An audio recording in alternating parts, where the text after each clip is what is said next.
Imaginez une entreprise qui est en train de perdre 100 000 dollars chaque année. C'est le point de départ de l'analyse d'aujourd'hui. On va décortiquer ensemble la méthode d'Alex Hormozy pour transformer une situation qui semble complètement désespérée en un véritable succès. Et pour ça, on va s'appuyer sur l'étude de cas d'un avocat. Alors, tout commence avec ce chiffre, un chiffre qui fait mal. Moins 100 000 dollars par an. Non, ce n'est pas juste une ligne sur un bilan comptable, c'est vraiment le poids d'une entreprise qui est au bord du gouffre, où chaque jour qui passe, la dette se creuse encore un peu plus. L'enjeu est absolument colossal. Face à ce chaos, Hormozy, il applique sa philosophie, sa fameuse règle des 1-1-1.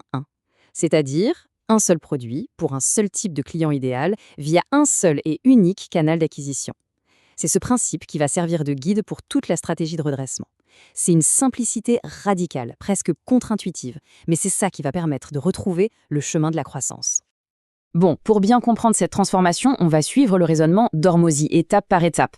On va d'abord identifier les 4 grands pièges qui plombaient l'entreprise, ensuite on va découvrir les solutions qu'il a mises en place et on terminera en synthétisant les leçons clés à en tirer. C'est un parcours en 5 étapes du diagnostic à la guérison. Le premier problème, et c'est le plus fondamental, c'était le piège de la dispersion.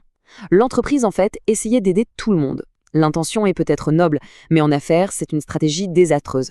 Ça dilue tous les efforts et surtout, ça vide les caisses. En fait, si on regarde de plus près, le cœur de l'entreprise, les services juridiques, ça gagnait de l'argent. C'était la poule aux œufs d'or. Le problème, c'est que tout le temps, toutes les ressources étaient aspirées dans des projets annexes, comme un logiciel ou des formations pas chères, qui, eux, perdaient de l'argent. Chaque heure passée sur ces projets, c'était 1 heure de moins consacrée à faire grandir ce qui marchait vraiment. Face à ça, la solution d'Hormozy, elle est radicale et elle se fait en 3 étapes. 1. Tuer le vampire. C'est son expression. En gros, abandonner immédiatement le logiciel qui pompait tout le cash. 2. Un repositionnement très malin. On transforme les formations payantes en aimant à clients gratuits. Et enfin 3. On concentre toute la puissance de feu sur les services, l'unique source de profit. C'est simple, c'est net. Ça, c'est un exemple parfait de stratégie qu'on peut appliquer directement. Si ce genre de décryptage de méthodes concrètes est pertinent, le meilleur moyen de ne rien rater des prochaines analyses, c'est tout simplement de s'abonner. Une fois le focus retrouvé, un autre problème a fait surface, la fuite de trafic. On pourrait dire que l'entreprise avait un saut percé. Elle arrivait à générer de l'attention, notamment sur YouTube, mais elle perdait la majorité des clients potentiels en chemin, parce qu'il n'y avait aucune direction claire. Ce qui est fou, c'est que les clients arrivaient presque par accident. L'avocat créait du contenu sur YouTube, mais sans jamais dire aux gens « allez ici » ou « faites ça ». Du coup, les prospects le trouvaient un peu par hasard sur Instagram et lui envoyaient un message. Il n'y avait aucun système, aucune intention. Pour réparer la fuite, les solutions sont d'une simplicité redoutable. Ajoutez des appels à l'action clairs dans les vidéos YouTube pour diriger les gens vers Instagram. Répétez cet appel à l'action dans la description, dans le commentaire épinglé, sur le profil et enfin contactez directement par message les nouveaux abonnés sur Instagram. Le principe est simple, on ne change pas le comportement des clients, on le facilite. Le troisième obstacle était un peu plus subtil, mais tout aussi destructeur, le piège du prix. L'entreprise était complètement coincée dans la facturation à l'heure, au lieu de facturer en fonction de la valeur réelle qu'elle apportait aux clients. Quand on facture à l'heure, on transforme son service en simple marchandise. On compare un taux horaire à un autre. À l'inverse, quand on facture en fonction du résultat, on lie le prix à la valeur que le client perçoit. Là, on ne vend plus du temps, on vend une transformation, un rêve. Et ça n'a pas de prix. Très concrètement, avec la facturation à l'heure, la valeur moyenne d'un client, elle stagnait à 1 500 $, en montant qui est forcément plafonné parce qu'une journée ne fait que 24 heures. Et là, le passage à une offre forfaitaire basée sur la valeur a tout changé. La valeur moyenne par client a littéralement explosé pour passer à 5 800 $. C'est presque 4 fois plus, juste en changeant la perception du prix. Mais alors comment est-ce qu'ils ont fait accepter ce changement ?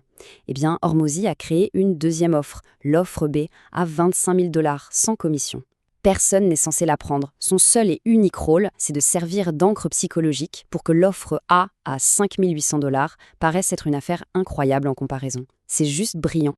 Comprendre ces leviers psychologiques, ça peut vraiment tout changer. Pour continuer à recevoir des analyses stratégiques de ce type, s'abonner, c'est le meilleur moyen de soutenir ce travail. Ok, on a le bon focus, le bon trafic et le bon prix. Mais il manquait encore la dernière pièce du puzzle, les ventes. Il n'y avait aucun processus, rien de reproductible. Chaque vente, c'était un coup de chance. Ça rendait toute prévision impossible et l'entreprise reposait entièrement sur son fondateur.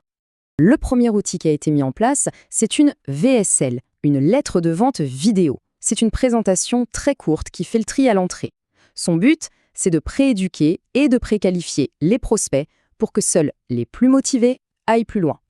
Ensuite, pour un filtrage encore plus fin, ils ont utilisé le cadre BANT, budget, autorité, besoin et temporalité. Ces 4 questions, toutes simples, elles agissent comme un garde-fou. Elles garantissent que l'équipe de vente ne parle qu'à des prospects qui sont ultra qualifiés. Le nouveau système est donc d'une clarté redoutable. Le prospect regarde la VSL, il remplit le formulaire BNT, et c'est seulement s'il coche toutes les cases qu'il obtient un appel de vente. Du coup, l'appel n'est plus une consultation gratuite, c'est la conclusion d'un processus. C'est un système prévisible et ça fait gagner un temps fou. Bien, maintenant qu'on a vu toute la transformation, quelles sont les grandes leçons à retenir de tout ça? Résumons les principes fondamentaux de cette étude de cas. Voilà les 3 leçons vraiment cruciales. Premièrement, l'obsession du focus. Il faut se concentrer à fond sur ce qui marche et avoir le courage d'éliminer tout le reste. Deuxièmement, l'intentionnalité.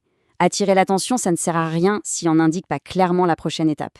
Et enfin, le changement de paradigme. Il faut arrêter de vendre son temps pour commencer à vendre des résultats. C'est tout le pouvoir des bons modèles mentaux. Notre objectif, c'est de continuer à décortiquer ces stratégies qui transforment des idées complexes en actions très simples. S'abonner, c'est la meilleure façon de nous soutenir dans cette mission. Et on va terminer avec une question pour la route. Si on observe n'importe quelle activité, quelle est bien souvent la première fuite évidente, le premier saut percé qu'il serait possible de réparer dès maintenant? Trouver la réponse à cette question, ça pourrait bien tout changer.